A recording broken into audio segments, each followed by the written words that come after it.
১৬তম Chicago দক্ষিণ Asian চলচ্চিত্র উৎসবে ওয়ার্ল্ড প্রিমিয়ার বিভাগে নির্বাচিত ভারতীয় ছবি পিঞ্জর।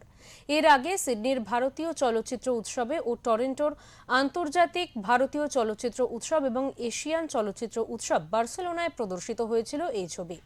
ছবিটি পরিচালনা করেছেন রুদ্রজিৎ রায়, প্রযোজনা করেছে চেসিং ড্রিমস, অভিনয় করেছেন মমতা শঙ্কর, জয় সেনগুপ্ত, সাতক্ষী নন্দী, শাকনিক মুখার্জি, সামিউল আলম, মল্লিকা ব্যানার্জি, ঈশান মজুমদার, তথাগত মুখার্জি, স্বস্তিদীপা, রবি দাস। ছবির বিষয় হলো পাখির মতো খাঁচাবন্দি হয়ে থাকা সমাজ।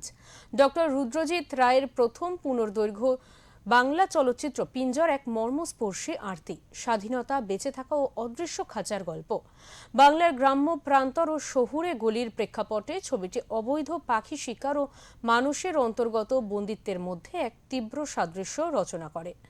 ঝিমলি, পারমিতা, শেফালি, তারক ও ইকবালের জীবনের মধ্যে দিয়ে ফুটে ওঠে এই সমাজের প্রতিচ্ছবি, যেখানে অশিক্ষা, দারিদ্র্য, ধর্ম, গোঁড়ামি ও গার্হস্থ্য হিংসা মানুষের আত্মাকে বন্দী করে রাখে।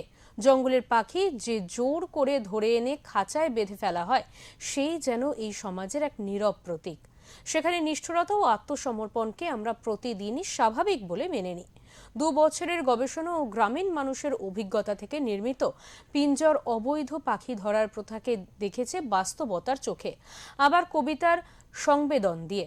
প্রতিটি দৃশ্যেই পাখিদের সুরক্ষা এবং মুক্তি নিশ্চিত করা হয়েছে, যেন বাস্তবেই খাঁচা খুলে দেওয়া যায়।